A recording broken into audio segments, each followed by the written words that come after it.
நம்ம எல்லாருமே இப்போ யாரு ஃபேனா யாருக்கு ஃபயர் விட்டுட்டு இருந்தாலும் ஒரு காலத்துல அதாவது சின்ன வயசுல கண்டிப்பா சூப்பர் ஸ்டார் ஃபேனா தான் இருந்திருப்போம். அந்த அளவுக்கு தமிழ்நாட்டுல ஒரு குழந்தை பிறந்தா அது வளர்றதுக்குள்ள இந்த சூப்பர் ஸ்டாரா அந்த குழந்தைய தாக்காம இருக்காது. வேற எந்த நடிகர்களுக்கும் இல்லாத அந்த ஒரு சிறப்பு நம்ம சூப்பர் ஸ்டாருக்கு மட்டுமே இருக்கு. அவர் ஸ்கிரீன்ல வந்தாலே தியேட்டர் முழுக்க வர்ற அந்த எனர்ஜி. அப்படி நம்ம பார்த்து வியந்த சூப்பர் ஸ்டாரோட படங்கள்ல இருந்து ஃபயரான டாப் 10 பீக் மொமெண்ட்ஸ் தான் இந்த வீடியோல பார்க்க.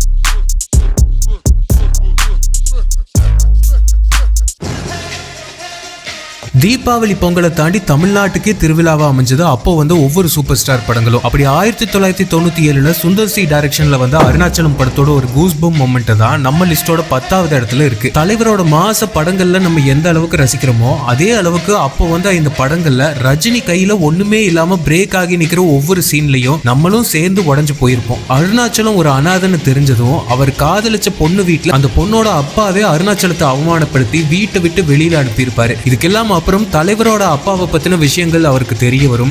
அதே சமயம் 30 நாள்ல 30 கோடி செலவு பண்ற டாஸ்க்கும் அருணாச்சலத்துக்கு வரும். எந்த வீட்டுல தான் ஒரு அனாதை ஒரு பைசாக்கு பிரயோஜனம் இல்லாதவன்னு அவமானப்படுத்தி அனுப்புனாங்களோ அதே வீட்டுல தமிழ்நாட்டோட மிகப்பெரிய பணக்காரர்கள்ல ஒருத்தரா அத்தனை கார்ஸோட பந்தோபஸ்துல தலைவர் அப்படியே சூர மாசா வந்து இறங்குற சீன் தான் அருணாச்சலத்தோட பீக் மொமெண்ட் நம்ம லிஸ்டோட 10வது இடத்தை பிடிச்சிருக்கு.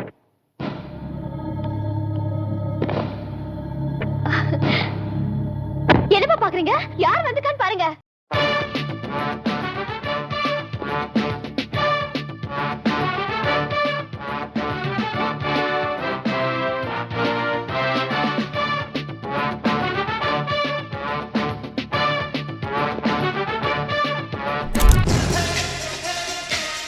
சூப்பர் ஸ்டார் ரொம்ப நாளைக்கு அப்புறமா ஒரு வித்தியாசமான புது பரிமாணத்துல கொண்டு வந்தது சங்கரோட எந்திரன். எந்திரன்ல வசீகரன் சிட்டி இல்லாம ஒரு சைடு இருந்தாலும் ஹெவியா ஸ்கோர் பண்ணது இந்த சிட்டி 2.2 தான். எந்திரன் படத்தோட பீக் மொமெண்டே இதுதான். ஃபர்ஸ்ட் டைம் டாக்டர் போரா சிட்டியா இருந்த ரோபோக்கு ரெட் சிப்பை போட்டு சிட்டி 2.2 ரெடி பண்ணியிருப்பாரு. முழுக்க ஒரு வில்லனிசத்தோட அந்த ஸ்டைலிஷான வாக்ல ஏஆர் ரஹ்மானோட கிராண்ட் ஆர்கெஸ்ட்ரேஷன்ல வர்றத இப்ப பார்த்தாலும் உடம்பெல்லாம் சிலிர்த்திடும். இவன் ஒரு அசுரன்.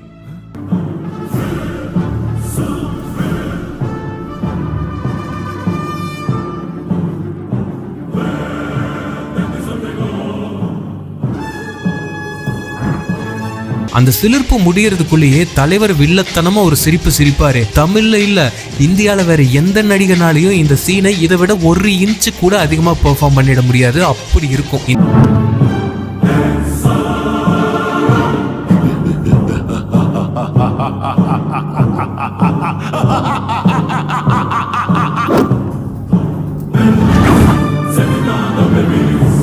இந்த மொமெண்ட்டுக்கு அப்புறம் படமே 1.5x ஸ்பீட்ல பார்த்த அளவுக்கு ஒரு ஸ்பீட்ல இருக்கும். அதுக்கப்புறம் சிட்டி 2.2 தலைவர் வர ஒவ்வொரு ஃப்ரேமும் அனல் பறக்கும்.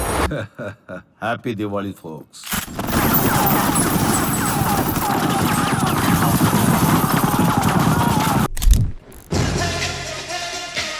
தலைவர் படம்னாலே திருவிழா தான். அதோட பிரம்மாண்டமும் சேர்ந்தா எப்படி இருக்கும்னு 2007 ஒரு காட்டுன படம் தான் சிவாஜி. சிவாஜியில எக்கச்சக்கமான மாஸ் மொமெண்ட்ஸ் இருந்தாலும் இன்னைக்கும் நம்மள புல்லரிக்க வைக்கிறது அந்த மொட்டபாஸ் என்ட்ரி தான். சிவாஜி செத்துட்டாருன்னு படத்துல மட்டும் இல்ல மொத்த ஆடியன்ஸுமே துக்கத்துல இருந்தப்போ யாருமே எதிர்பார்க்காத மாதிரி மொட்டை கெட்டப்ல ரஹ்மானோட பேங்கரான ராப் பிஜிஎம்ல தலைவர் ஹெலிகாப்டர்ல இருந்து மாசா வந்தது என்ன மாதிரியான ஒரு பீக் மொமெண்ட்.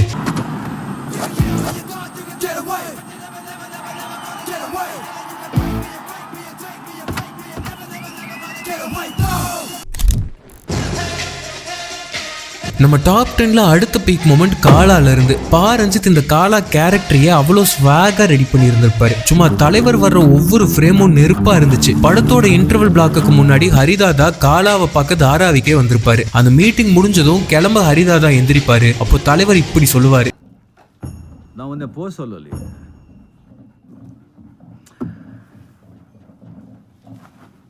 நீ தாராவுக்குள்ள வரப்ப கேட்காம வந்திருக்கலாம். ஆனா இங்கிருந்த போறப்ப என்கிட்ட பர்மிஷன் கேட்டுதான் வெளியே போகணும். ஆனா அதையும் கேட்காம கிளம்புவாரு. பட் காலா கோட்டை தாராவியாச்சே, அதை தாண்டி அவரால் போக முடியுமா? திரும்ப காலா கிட்ட சொல்லிட்டு போக ரிட்டர்ன் வருவாரு. அப்போ ஹரிதாதாக்கு ஒரு வில்லனிசமா ஒரு பிஜிஎம் போட்டிருப்பாரு சனா.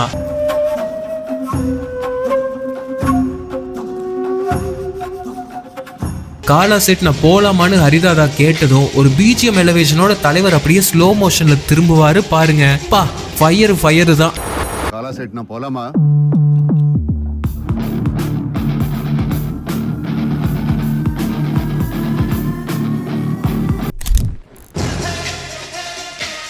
7வது இடத்தை பிடிச்சிருக்கிறது சூப்பர் ஸ்டாரோட எவர் கிரீன் மன்னன். படையப்பா நீலாம்பரிக்கெல்லாம் முன்னோடி இந்த மன்னன் சாந்தி தேவி. சூப்பர் ஸ்டாரை பிளாக்மெயில் பண்ணி கல்யாணம் பண்ணின அப்புறம் கல்யாணத்துக்கு அடுத்த நாள் அவங்களோட ஃபேக்டரிக்கு சூப்பர் ஸ்டார் வர்ற சீன் இது. அப்போ திரும்பவும் யூனியன் லீடராவே ஒரு என்ட்ரியை கொடுத்து விஜயசாந்தி கிட்ட பார்வதி அம்மாளோட மகனை தான் உங்களால விலைக்கு வாங்க முடிஞ்சது, யூனியன் லீடர் கிருஷ்ணனை வாங்க முடியாதுன்னு அனல் பறக்க பேசுற இந்த டைலாகே தெரியுமாசா இருக்கும். நான் பெண்ணை மதிப்பே கௌரவப்பே தலைவனுங்குவேன். ஆனா உங்களை மாதிரி மத பிடிச்ச பெண்ணை பார்த்தா என்ன விட்டுடுங்க, என் தலை முடி கூட ஆடாது.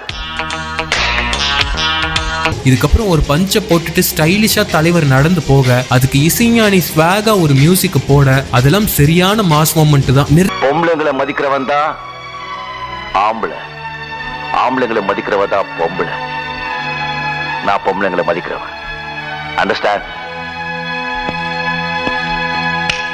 Better you understand.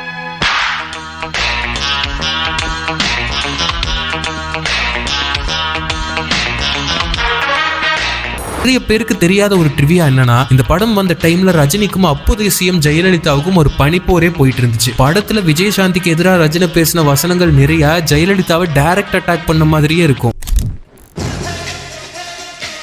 ஒண்ணுமில்லாம ஸ்கிராட்ச்ல இருந்து மிகப்பெரிய பணக்காரரா தலைவர் வர படங்களே ஒரு ஜானர் ஆயிடுச்சு தமிழ் சினிமால. அந்த அளவுக்கு தலைவர் படத்துல அப்படி ஒரு ஹைட்டுக்கு போறத நம்ம ரசிச்சே வளர்ந்துருக்கோம். அதுல மிக முக்கியமான படம் அண்ணாமலை. அண்ணாமலையில சூப்பர் ஸ்டார் பணக்காரரா ஆனதுக்கு அப்புறம் ஏற்கனவே பிரசிடென்டா இருக்கிற சரத்பாபு முன்னிலையில அடுத்த பிரசிடென்ட் எலெக்ஷனோட ரிசல்ட்ஸா அறிவிக்கிற ஒரு மீட்டிங் போட்டிருப்பாங்க. அங்க இருக்க பிசினஸ் பீப்புள் எல்லாருமே சரத்பாபுவுக்கு அட்வான்ஸா கங்க்ராச்சுலேட் பண்ணிட்டு இருப்பாங்க. இன்னொரு புறம் பேரலா தலைவரோட ஸ்வாக் வாக்க மட்டும் காமிச்சுக்கிட்டு இருப்பாங்க. அப்போ அவங்க யாருமே எதிர்பார்க்காத மாதிரி அடுத்த பிரசிடென்ட்டா செலக்ட் ஆயிருக்கிறது அண்ணாமலைன்னு அனௌன்ஸ் பண்ணதும் சும்மா கதவுகள் அறக்க பறக்க திறக்க கோட்டு சூட்டோட வாயில சிகரெட் புகையோட தலைவர் வந்து நிக்க அதுக்கு தலைவன் தேவா ஒரு பிஜிஎம் போட்டிருப்பாரு பாருங்க. உண்மையிலேயே அந்த டைம் திரைகள் தீ பிடிச்சிருக்கும். அதிக வாக்குகள் பெற்று நமது சங்கத்தின் புதிய தலைவராக தேர்ந்தெடுக்கப்பட்டவர் திரு அண்ணாமலை அவர்கள்.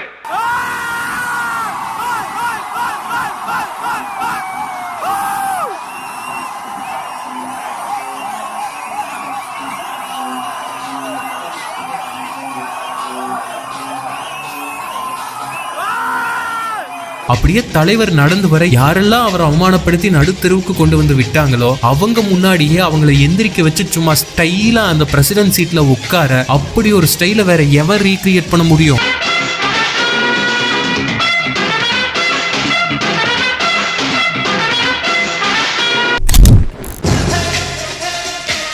சூப்பர் ஸ்டாரை ரொம்ப நாளைக்கு அப்புறம் நம்ம எப்படியெல்லாம் பார்க்கணும்னு நினைச்சோமோ அப்படி கார்த்திக் சுப்ராஜ் தந்த ஃபுல் மீல்ஸ் தான் பேட்டை. பேட்டையில நிறைய பேரோட ஃபேவரட் அண்ட் பீக் மொமெண்ட்னா தலைவர் திரும்பி விடுற இந்த லுக்கா தான் இருக்கும். ஆனா இதை தாண்டி ஒரு பீக் மொமெண்ட்னா அது பிளாஷ்பேக்ல வர இந்த சம்பவம் தான். தேவாரத்தோட தொல்லை தாங்கலன்னு தலைவர் அவனை அந்த டெத்லயே வச்சு போட்டுடலான்னு சசிகுமார் கிட்ட பேசிட்டு இருப்பாரு. ஆனா அதுக்கு அவரோட பூங்குடியோட பெர்மிஷனுக்கு மட்டும் வெயிட் பண்ணிட்டு இருப்பாரு. பூங்குடி அதுக்கு ஓகே சொன்னதும் அங்க அடிக்கிற அந்த பறைக்கு தலைவர் ஆடிட்டே கார் பக்கம் போறது பீக் சினிமா.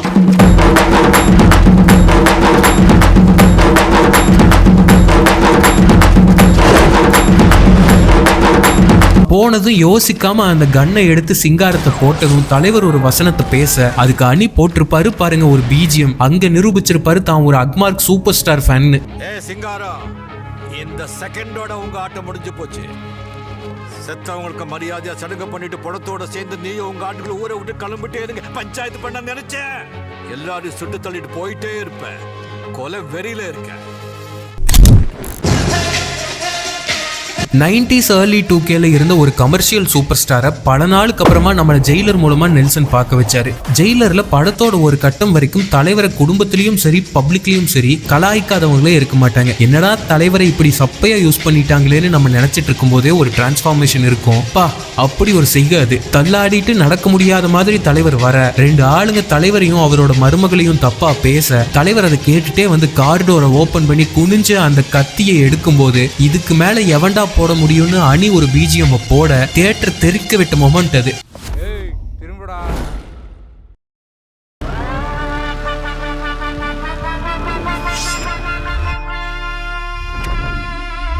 எப்படியும் படத்துல தலைவருக்கு இந்த மாதிரி ஒரு டிரான்ஸ்ஃபார்மேஷன் ஏதாவது ஒரு இடத்துல வரும்னு ஆடியன்ஸ்க்கு முன்னாடியே தெரியும். ஆனா அதை யாரும் எதிர்பார்க்காத இடத்துல வச்சது நெல்சனோட டச். சொல்லவே என் மருமகளை பத்தி ஏதோ சொன்னீங்க. என்ன சொன்ன? பரவாயில்ல சொல்டா.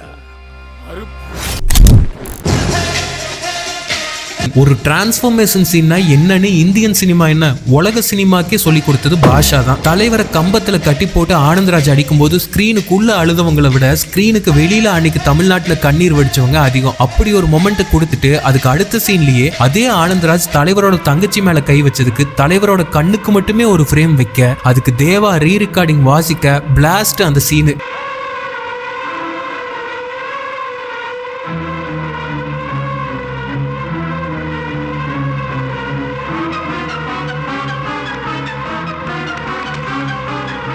அத்தனை அடி வாங்கிட்டு திருப்பி அடிக்காம ரத்தம் வடிய நின்ன மாணிக்கம் கிட்ட இப்படி ஒரு அடியை யாருமே எதிர்பார்த்திருக்க மாட்டாங்க. அந்த பஞ்சை விட்டதும் தலைவர் ஸ்டைலா அப்படியே நிக்க பின்னாடி அந்த பிஜிஎம்மோ இன்னும் 1000 வாட்டி பார்த்தாலும் கூஸ் பம்ப்ஸ் தான்.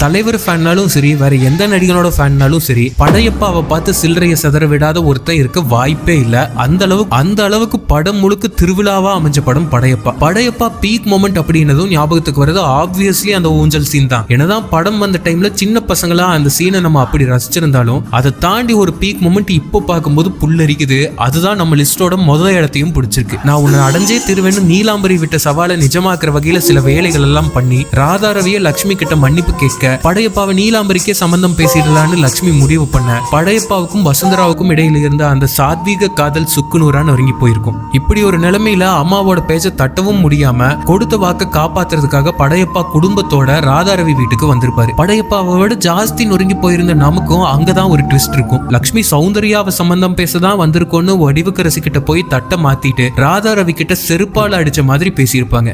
நேத்துக்கு நான் உனக்கு வாக்கு கொடுத்தேன், உன் வீட்டுக்கு நிச்சயம் பண்ண வரேன்னு, உன் பொண்ண நிச்சயம் பண்ண வரேன்னு இல்ல. பேசி முடிச்சுட்டு படையப்பா போய் என் மருமகளை கூட்டிட்டு வான்னு லட்சுமி சொன்னதும் ஏஆர் ரஹ்மான் குர்ரா அந்த ட்ரம்பட்னு வேட்டியை மடிச்சு கட்டிட்டு ஸ்டுடியோல அந்த பிஜிஎம் வாசிக்க தலைவர் ஸ்லோ மோஷன்ல பட்டு வேஷ்டி பட்டு சட்டையோட அனல் பறக்க நடந்து போய் சௌந்தர்யா கைய பிடிச்சு கூட்டிட்டு போற மொமெண்ட படையப்பாவை இன்னும் ஒரு டைம் இல்ல 1,00,000 டைம் சன் டிவில போட்டாலும் உட்கார்ந்து பார்க்கலாம். அப்படி ஒரு வாழ்நாள் செட்டில்மெண்ட் மொமெண்ட். படையப்பா போய் என் மருமகளை கூட்டிட்டு வா.